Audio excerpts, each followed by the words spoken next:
हाँ, हम कक्षा 8th में चैप्टर नंबर 3 तक एंटोनिम्स कर चुके हैं पिछले वीडियो में। इस वीडियो में हम लेसन नंबर 4, 5 देखते हैं। तो देखिए, सबसे पहले लिखा है BUY, बाय। बाय का मतलब होता है ख़रीदना, तो इसका अपोजिट होगा सेल। अगर बाय की सेकंड फॉर्म बोट होती तो यहाँ सेल की सेकंड फॉर्म आ जाती। क्या आती? शोल्ड आती, मतलब ख़रीदा, बेचा। राइट, अब देखिए राइट का मतलब सही होता है, लेकिन यहाँ राइट का मतलब है आपके हाथ के बारे में बताया, दायां हाथ, बायां हाथ, दाईं दिशा, बाईं दिशा, तो यहाँ लेफ़्ट हो जाएगा। और राइट का रॉन्ग भी हो सकता है। ये डिपेंड करता है सेंटेंस पे, कैसा सेंटेंस है। सेंटेंस आप पढ़ेंगे तो उससे आपको आइडिया हो जाएगा। आगे है फॉरगेट का मतलब होता है भूल जाना, रिमेंबर, याद करना। नट्स, देखिए यहाँ एक शब्द आया नट्स और सने। नट्स का मतलब कठोर चीज़ कोई होती है उसको नट्स कहा जाता है। और SANE, सने, जो मुलायम होती है उसको सने कहा जाता है। रेपुटेशन का मतलब होता है प्रतिष्ठा, मतलब आपकी प्रतिष्ठा कैसी है समाज के अंदर। तो इनफेमी का मतलब होता है प्रतिष्ठा अच्छी नहीं होती है, उसको बोला जाता है इनफेमी, मतलब बदनामी। लेटली, अब देखिए लेटली का मतलब होता है देरी से। अर्ली का मतलब होता है जल्दी से। सर्वेंट का मतलब होता है आपका जो काम करने वाला होता है, नौकर होता है। तो नौकर किसके काम करता है? मालिक, मास्टर, ठीक है। क्लोज, CLOSE, क्लोज का मतलब होता है नज़दीक कोई चीज़, ठीक है। और क्लोज का मतलब बंद करना भी होता है। तो क्लोज का ओपन भी हो सकता है, ये आपको लिखना है साथ साथ अपनी नोटबुक में आप उतारेंगे। क्लोज का ओपन भी हो सकता है, OPEN, ओपन, खोलना।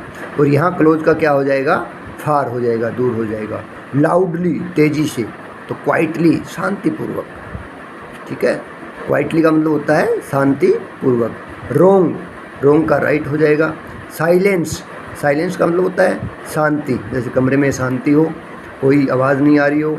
और साउंड, अगर कहीं से कोई साउंड आवाज़ आ रही है तो हम क्या बोलेंगे? उसको साउंड, आवाज़ बोलेंगे। साइलेंस मीन्स शांति और साउंड मीन्स आवाज़। रफ़, देखिए कोई चीज़ रफ़ का मतलब होता है खुरदरा होता है, ठीक है। खुरदरा टाइप की कोई चीज़ होती है जो ईजी नहीं होती है, वो रफ़ कहलाती है। और ईजी का मतलब होता है आसान।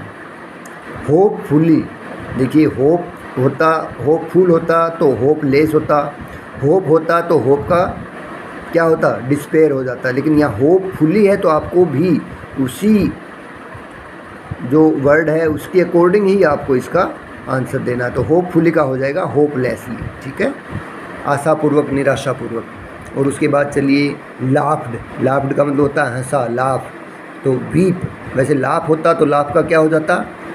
वीप होता। लेकिन यहाँ सेकंड फॉर्म दिया लाफ, तो क्या हो जाएगा? वेप्ट, रोया। इंसने, देखिए नट्स पीछे पड़ा ना, सने और इंसने। कोई चीज़ मुलायम होती है तो कठोर होती है, उसको इंसने टाइप का बोला जाता है। मतलब हार्ड करने वाली चीज़ जो होती है उसको इंसने बोला जाता है। और सने का मतलब होता है कोमल। अवेयर मीन्स जागरूक। अनअवेयर, लापरवाह। नियर बाई, मतलब आसपास कोई चीज़ होती है उसको बोलते हैं नियर बाई, ठीक है। और फार का मतलब क्या होता है? दूर। पॉसिबल का मतलब होता है संभव। इम्पॉसिबल, असंभव। सी ऑफ का मतलब क्या होता है? आपके घर पे कोई मेहमान आया है, आप उसको छोड़ने जा रहे हैं, ठीक है, घर के दरवाजे तक या रेलवे स्टेशन तक, बस स्टैंड तक, तो कहा जाता है सी ऑफ, विदा करना, ठीक है।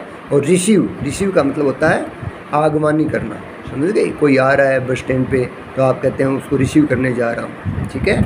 इसके बाद लेसन नंबर 5 पे चलते हैं। बिलो का मतलब होता है नीचे। अबो का मतलब है ऊपर।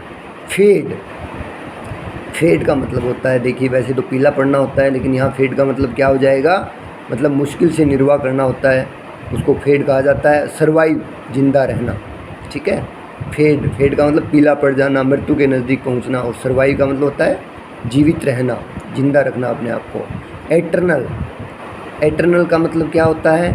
जो विशाल हो, जैसे भगवान है, दैवीय शक्ति जिसको बोला जाता है, मतलब विशाल कोई चीज़ है, एटर्नल पावर। तो एटर्नल का क्या हो जाएगा? छोटा। अवेयर का पीछे हमने पढ़ा अनअवेयर। अनस्केलेबल, देखिए कोई चीज़ जो हमारे कंट्रोल में नहीं होती है वो कहलाती है अनस्केलेबल। उसके लेबल का मतलब होता है पहुंच में या कंट्रोल में, ठीक है। डिलाइट, डिलाइट, डिलाइट का मतलब क्या होता है? ऐसी चीज़ जो कोमल हो, ठीक है, अच्छी लगे, वो डिलाइट, खुश रखने वाली। और पेन, पेन का मतलब होता है दर्द, परेशानी। जुबिलेंट, जुबिलेंट हम खुशी मनाते हैं, उसको बोलते हैं जुबिलेंट। जुबिलेंट का मतलब खुशी, खुशपूर्वक कोई चीज़ होती है। सोरोफुल मतलब दुखपूर्वक। सिंपलेस्ट, देखिए सिंपल, सिंपलर, सिंपलेस्ट। यहाँ सुपरलेटिव डिग्री है तो हमें सुपरलेटिव डिग्री में ही इसका अपोजिट बताना है। तो सिंपलेस्ट का क्या हो जाएगा? हार्डेस्ट। सिंपलेस्ट साधारण, सबसे साधारण। हार्डेस्ट सबसे कठोर चीज़, ठीक है। एसेंट, एसेंट, डिसेंट, ये ऑर्डर आपने पढ़ा होगा, एसेंट और डिसेंट ऑर्डर, ठीक है। एक तो होता है बढ़ता हुआ क्रम, ठीक है, और डिसेंट का होता है घटता हुआ क्रम। तो एसेंट का मतलब बढ़ता हुआ, डिसेंट का मतलब घटता हुआ। लक्की भाग्यशाली, अनलक्की दुर्भाग्यशाली।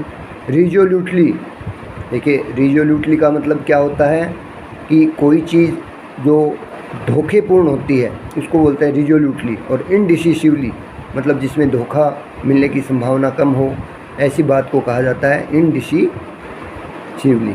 फॉरगेट, फॉरगेट का मतलब होता है भूलना। अब ये देखिए फर्स्ट फॉर्म में है फॉरगेट, तो हमें फर्स्ट फॉर्म में ही रखना है। अगर यहाँ फॉरगोट होता तो रिमेंबर्ड आता। फॉरगेट का मतलब होता है भूलना, रिमेंबर का मतलब होता है याद रखना। और उसके बाद देखिए ईजी, ईजी से ईजियर बना है, कंपेरेटिव डिग्री है तो क्या हो जाएगा? हार्डर हो जाएगा। प्रीवियस, प्रीवियस का मतलब होता है पिछले वाला, ठीक है। और सक्सीडिंग का मतलब होता है उससे आगे वाला। जैसे कोई राजा है प्रीवियस किंग, तो उसका उत्तराधिकारी होगा वो क्या? आगे वाला होगा ना, तो सक्सीडिंग कहा जाता है उसको, पीछे वाला आगे वाला। एंड, कोई चीज़ का अंत होता है। और स्टार्ट, शुरुआत।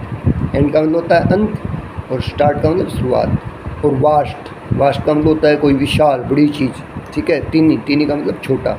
और हायर, अब देखिए हाई से बना, अगर हाई होता तो हाई का लो हो जाता, लेकिन यहाँ हायर, हायर कौन है, क्या है? कंपेरेटिव डिग्री है, तो क्या हो जाएगा? हायर का लोअर हो जाएगा। तो स्टूडेंट्स ये सारे के सारे आपको हिंदी में इनका अनुवाद बताया गया है। आप इस फाइल को, PDF फाइल आपके पास भेजी जाएगी, इसको अपनी नोटबुक में उतारेंगे, सामने खाली जगह रखेंगे हिंदी, इसका हिंदी लिखने के लिए। और जितने भी वर्ड मीनिंग्स आपको बताए गए हैं उनका अपोजिट बताया गया है, वो आपको लर्न करना है। और ज़्यादा से ज़्यादा आपको वोकेबलरी बढ़ानी है। जितनी ज़्यादा आपकी वोकेबलरी स्ट्रॉन्ग होगी, जितने ज़्यादा वर्ड मीनिंग आपको अच्छे से लर्न होंगे, इसका मतलब ये होगा कि आपकी इंग्लिश है वो उतनी अच्छी होगी। और अब हम धीरे धीरे अगले कुछ वीडियोज़ में टेंसेज चालू करेंगे, टेंस कराएंगे, मॉडल्स कराएंगे, ग्रामेटिकल पूरा पोर्शन कराया जाएगा आपको। Thank you, have a nice day.